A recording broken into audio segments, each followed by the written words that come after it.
Welcome back to the Monthly Truth. Today I'm chatting with Victoria Schöffel, founder of Belle Health, a game-changing platform for hormonal health. Victoria's a trained doctor from Cambridge University, and her own experience with the gender health gap led her to create Belle Health, a digital therapeutics platform helping women with PMDD, endometriosis, ADHD and menopause.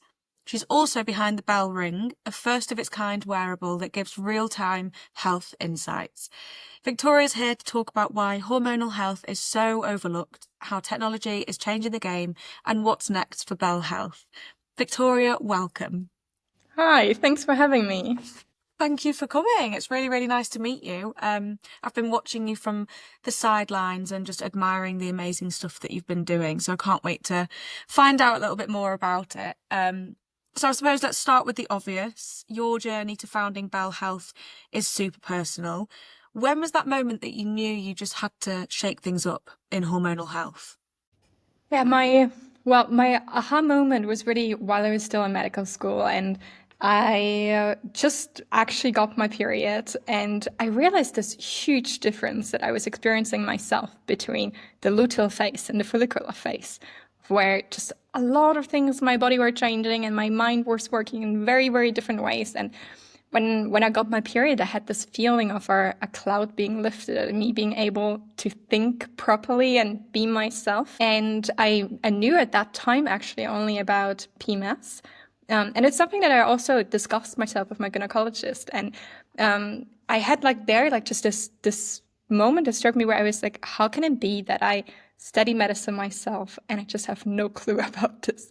I have no clue what I would actually recommend to myself. I'd be like, yeah, like you just gotta live with this. There's like not really something that we can do. Like you could maybe try to take like some supplements, but okay, they also really don't help you. So like just do nothing basically. And it's there is like that doesn't make sense. Like it absolutely doesn't make sense. And I also went into medicine because I really wanted to understand myself, things better, and be able to look into things and understand what is actually going on and understand the science behind. And at that day, that was really the day that it completely changed, where it changed like my path, where I go. I sat down and I started to look up everything that I could about how the menstrual cycle actually impacts your health and what are the changes. And it's also the first time that I, for example, learned about PMDD, which was not something that was actually taught at that time in medical school. It's like nothing that I came across. And yeah, that's basically how it all started. And from there, I went down to the rabbit hole to figure everything out. And since then, have been just learning more and more every day. No, that's really, really cool and so interesting as well, because I know that PMDD isn't really talked about, in medicine in university. So it's really interesting that you yourself had it and just didn't even know what it was, didn't know how to support yourself. I just think we are coming such a long way, but there's still such a long way to go. So you went from studying medicine at Cambridge to leading a digital health revolution. Did you always see yourself taking this path, or has it just been one of those unexpected plot twists? Yeah, honestly, not at all. So like, I didn't imagine myself in there. I always thought that I'd actually become a researcher. And also before medicine, I already had like a longer background in philosophy of science and philosophy of science Ah, and medicine and doing like research of how research is actually done. And I really saw myself in that academic world. And but then with having like that moment on that inside where I was like, it's just impossible that things are not changing. I really had this feeling that I just want to impact more people. I want to make like a change to that system. And that's something that you cannot really do when you're working within the system as a doctor or as a researcher. You're way more limited of what you can actually shake up. And there was also the moment when, yeah, went down further the rabbit hole, found like partners like to do things, and where I was like, no, like I want to change this entire system. We need to think about it very fundamentally differently, like in a different ways, and we cannot start with how we've been doing that things before. And for me, there was like this route of like building a digital health company where we can do something that like maybe is not provided and where the need is maybe not seen within the system yet, but it actually exists. And that's why I basically took that route. It's so inspiring, and I'm excited to hear a little bit more about it. But I think, yeah, so many of us with PMDD and hormonal conditions feel like we kind of have to become our own doctor. And I think that's because just of the lack of awareness, and kind of touching on it before, it's not taught in medical school. Did your experience as both a patient and a doctor change the way you view healthcare? Yeah, I think for sure. So also like looking back, like I wanted to go at some point into medicine because I wanted to understand things myself of like what it means and what is actually like going on. And then I literally like went to study medicine for this.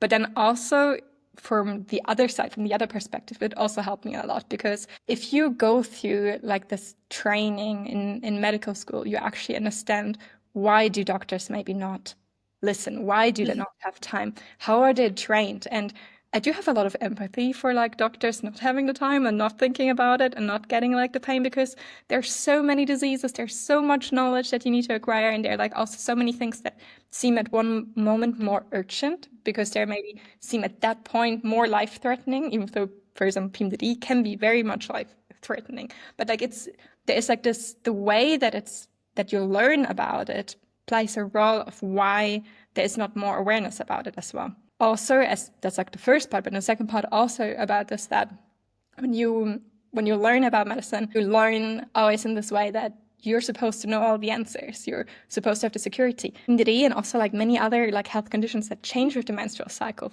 like hormonal health, actually is so badly understood that it's something where we just don't have those clear-cut answers. But then in medical school, you do learn just clear-cut answers. So you're just there and you know the facts.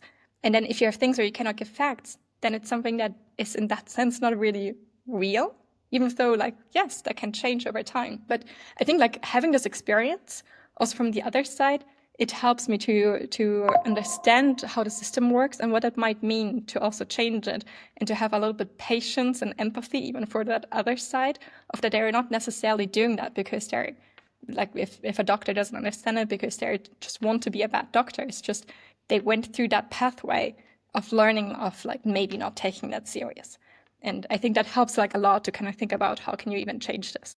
Yeah, I think it's really powerful that you've got both stances. So you've got the empathy because you have PMDD yourself, you know how it feels. But I think it's also really important to echoing what you've just said, it's not the doctor's fault. They haven't been taught it. There are so many health conditions, so they're not expected to know absolutely everything.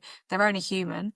And I think we do forget that. I think people are quick to blame the doctors for not giving them the help that they need. But how can they if they don't know what it is? And I think that's really, really important.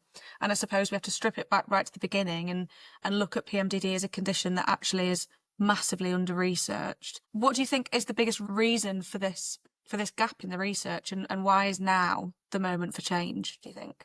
There's a lot of stigmatization in the end of why actually female health in the end wasn't researched. And it started maybe like really back in the days that there were only male doctors at some point, and then it got a little bit better. But then we all grow up right now in a system where we nearly live like on our, I call it sometimes like a default male system. It's like our 24-hour day, and assuming there are no changes actually that are happening hormonally, like for everybody. And it's like something that is like so fundamentally different to like start to think like about that even whether like you're a man, you're a woman, you're binary, whatever you are, like it's something that we're just so trained to think that it's normal to only have this one perspective of doing research, for example, on men, that it's very, very slow to change, and it's not something that can happen overnight. And about your second question, about why is now the moment, there is no better moment than right now or yesterday to actually start and push the most and make the most difference. It would have been better if it would have started like way stronger 20 years ago or 30 years or 50 years. But then if we don't do it right now, then we're still there in like 20 years and things haven't changed. So that's why we need to really stand up right now and like talk about it, do things, do research, get funding for it, do different projects from like a lot of different perspectives from society that work together to actually get to that place. Definitely. Now is the time to do it, isn't it? And I suppose we hear a lot about wellness apps, but I think Belle Health is something quite different. Can you break down what digital therapeutics actually means in a way that doesn't require a medical degree? And try. Not sure whether I manage, but yeah, basically, like very simply said, it's like a software, like an app that gives you a certain type of medical treatment. So as a doctor, for example, can give you medical information, or a therapist can provide you therapy. An app can also provide you actually like our like therapeutic content, and with that like replace like a therapy. And the main point about like then also digital therapeutics is that you have like some evidence of like its effectiveness actually. And that's what we have with like our Belle app that we have in a clinical study, which is done by actually the University of Marburg and the University of Utah, and mainly conducted right now in Germany. It's that we actually have like that clinical evidence-based base for the program inside the app, that it delivers content for a therapy for PMDD.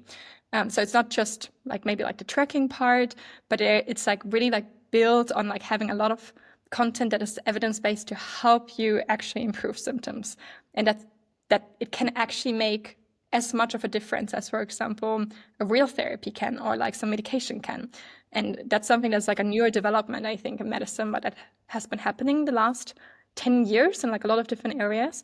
And where we were at the place where we said, no, actually, PMDD is also one of the conditions where one possible treatment is actually not only birth control or antidepressants, but also therapy is a part. But then there's a problem of accessibility. And the great thing about actually digital therapeutics, so like also apps that can deliver therapy, is they make it so much more accessible, because you can just give it to way more people than one individual therapist that maybe doesn't even know anything about PMDD yet. And that's also like one of like our personal big goals is like that educational part, because okay, if like not everybody learns like right away like about PMDD, they cannot deliver like the right therapy or like adapted for the experiences that people with PMDD will actually have. But with an app, you can do that, and it like allows you just to reach so many more people. Yeah, I think the accessibility side of things is so important because, I mean, I don't know about anywhere else in the world, but in the UK, you know, wait times to get therapy, get the right therapy for you is so long. And I think with PMDD, when it's a cyclical condition, it feels like you don't have that long to wait, and you need help right away. So having that accessibility is incredible. And you're using CBT-based digital interventions for conditions like PMDD. Why do you think this approach is so powerful, and what makes it different from just, I don't know, using a mood tracking app? Yeah, so CBT is essentially our cognitive behavioral therapy. And that's actually like so important there, because PMDD, it's not just physical symptoms. There can also be some physical symptoms, but there's like this huge part that's emotional, of mood swings, anxiety, depression. And what CBT does in the end, it helps you to manage these and to learn tools to manage this. So CBT is like a form of therapy that helps you learn to reframe negative thoughts and develop coping skills to control those emotional symptoms that you otherwise like can't really like control. It's one form of therapy, and there is like probably the most evidence actually that it's helpful for PMDD. And that's also why we chose to go down the route of like CBT, because there's that like this whole scientific bucket of evidence that it's actually helping people with PMDD to control their thoughts better, to feel better with the mental symptoms that many are experiencing with PMDD. Wow, so it's backed by research and sort of is proved to be successful. So that's really, really cool. We have to talk about the Belle ring, a wearable that gives real-time hormonal insights. Is that right? Yeah. What kind of sorcery is this? How does it actually work? Tell us everything. Yeah, it's still like a very new project that we're working on, but the big goal actually from our side is that we have built out this whole psychological side inside the app with like the therapy, and we at the same time it still requires like a lot of like manual input and like tracking to understand really where you are, and that's something that's actually it's like a lot of work. And on the other hand, PMDD is characterized by all those mental health symptoms, but at the same time, we have a lot of bodily changes that we can actually measure to like give more specific recommendations for things. And with the Belle ring, the goal is really to bring that data together and to use that first of all for diagnosis, So to automate diagnosis and to use this physiological data that we collect together with the psychological data of the tracking, to like help like the diagnosis journey, but then also to guide people through of like what is actually helping, like what do we see from treatments that really make a difference, because we know, okay, there's evidence base for like the psychological treatments, but it doesn't mean that people should only use an app and do like nothing else. Like for sure not. There's like it's a different route for everybody, and it's a lot of trial and error, and that's not something that's really going to change. But for that, what you need is like the system where you understand what is the impact, and we want to look at it in this like comprehensive way to really understand where are you in a cycle, how are like different biological variables that you experience change, how are psychological variables change. Is this treatment actually helping you? Is it like actually making it worse, or is it helping you like a tiny bit, but then actually after a little bit, would you figure out that it was just a placebo effect? To like make that all like the thing that we are sad about is like to make things visible. And that's maybe the second component that is for us very important then. In medicine, this disease or disorders, they're usually taken more serious when you have more biological data about it. And we see like in studies already, there are like really like big differences between people on a range of variables. Even, for example, heart rate variability varies for people with PMDD versus people without PMDD. It varies for all across the menstrual cycle, but there's even a difference for people who have actually PMDD. And to make those changes, those biological changes even visible, helps to make it more real for the whole medical system. And then that goes back to this, we need that type of data in medicine, because again, with understanding the medical system, we cannot just change guidelines without having a lot of research and a lot of data. And that's also where we see ourselves in the future, is that on the one hand, everybody should decide about their own data, what they want to do, but we would love to become like a platform where if people want to share data, ananas, not openly, I cannot pronounce this word, for research, it's something that can bring research actually ahead when you have like enough data to actually show the impact of what people are experiencing and what is actually working and what is not working, to bring like this entire area ahead. And that's why we decided to really go down that route of building out like the wearable side of it, because that's what we need for this. And we need to look at it specifically for those conditions and specifically across the menstrual cycle, and not just in like a generalistic way. Yeah, it sounds really like a really exciting project. I think so many wearables focus just strictly on fitness, but Bell Ring clearly is tackling something deeper. What has been the biggest challenge, do you think, in developing technology that's specifically for women's health? I think, like, to be really honest, there's like there are a lot of like challenges with that, of like achieving like going like step by step from like the tech side to like understanding like the usability and like how you manufacture things. But in the end, the biggest one is that to do that, you actually need funding. And usually funding is provided by men who are in positions of power, and then making those men understand that those problems actually exist, that it's something that matters, that is real, that it's not just like a nice to have of something like that's like, okay, but like why would anybody want like to even have something like for that? Does it really matter? Is it really that important? But that's really like actually like the biggest challenge, and it's something that I gotta say I didn't expect as much, maybe also because medicine itself is more like it's just more balanced out. But then this whole tech world is actually not. Like things are built by men for men. And that's like, I think like also like one of like the big challenges that we're facing of the like there's a very limited amount of women in this world. So explaining that those problems while they actually don't have the time and interest to understand, that's very difficult. It's interesting as well because actually PMDD will impact men as well, you know, whether that be their loved ones or partners, or if they're supporting a colleague with PMDD, it affects them too. So sooner or later we'll have to start funding. Yeah. So you're working with top researchers and scientists.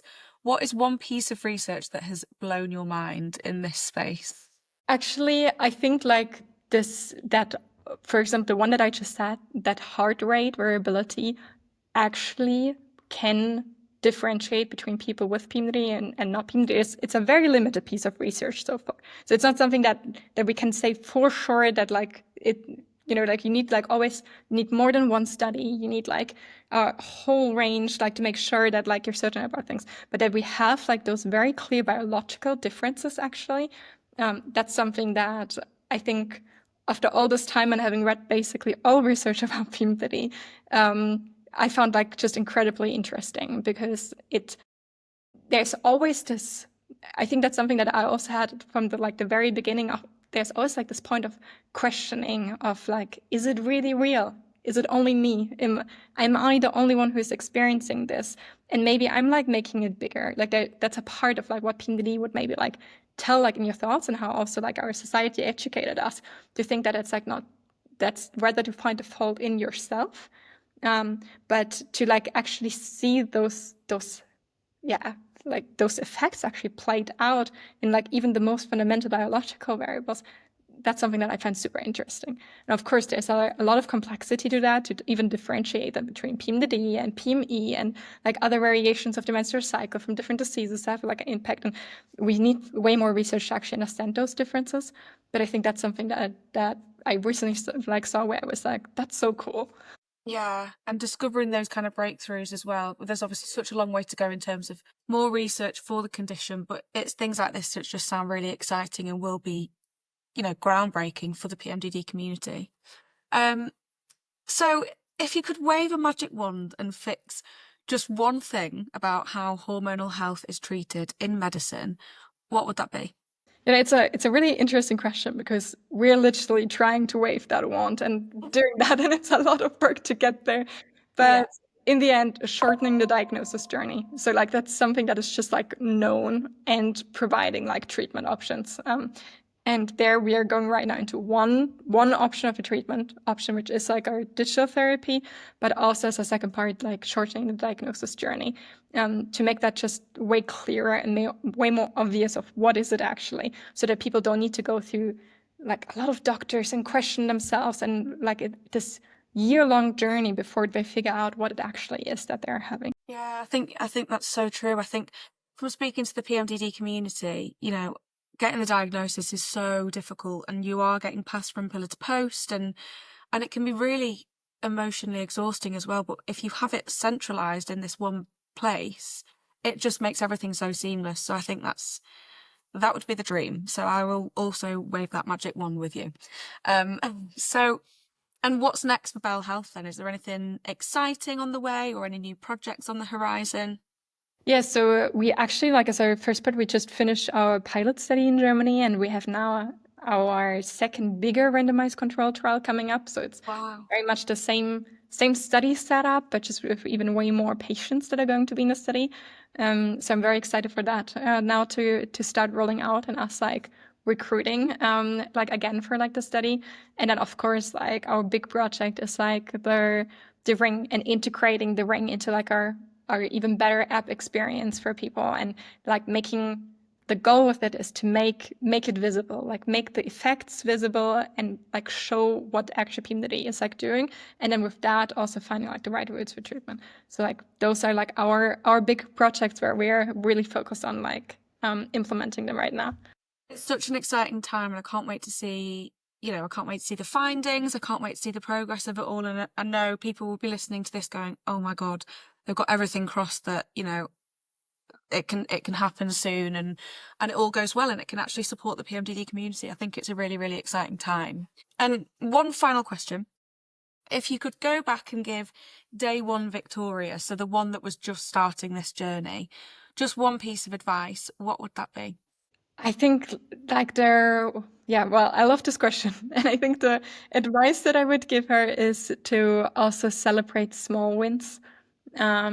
Because it's like a long journey to like build something and to make a difference in a world where people don't understand maybe like a condition yet. And it's more for marathon than like a sprint, but at the same time you got to sprint through it, and recognizing like those small wins, and celebrating them really. And I think, for example, some that I gotta say that brought us also like in our team like together, and like me personally, is really this seeing how that impacts people. And the first messages that we got from people using like our app and saying like, hey, this actually really helped me. This is like really useful. It caused so much happiness because like it's like a small thing to get like a message, but like it really means a lot when you're putting a ton of work in and like working always too much than what you actually Yeah. really should do. And then like just really taking like that time to celebrate that even more. I think that's something that I would give myself on day one and right now again. I think that's so important to do because I can imagine, I mean, it's similar to me with the PMDD project. You're constantly trying to grow and you're thinking about the next step, the next project, and you forget about the present and the impact that you've already made. And I know that Belle Health has made a huge impact to the PMDD community already. So yeah, I think you are right. You need to take a step back and just reflect and go, oh, actually, like, even if it's just that one person that's reached out, you've helped one person, and I think that's so huge. And also, as part of our giveaway for PMDD Awareness Month, you are giving a year free subscription for Belle Health app. So I definitely recommend to people to get involved with the competition because I think it's an incredible app, and yeah, it can really, really help people. It's proven to help people. So continue doing the amazing work that you're doing. And yeah, just thank you so much for coming onto this podcast. It's so nice to pick your brains and find out a little bit more about what you're getting up to. And I really can't wait to see how Bell Ring sort of progresses and just the rest of your journey. So yeah, thank you so much. Well, thank you so much for having me. And also thank you so much for the work you're doing in this space. I think everybody who just says like, let's do a little bit like more there and to make like a difference and to create more awareness. There's so many different opportunities in this space to like make a change, and it matters a lot to a lot of people. So thanks to you as well. Oh, thank you so much. Well, thank you for joining, and we'll see you all on the next episode. Thank you. Bye. Bye.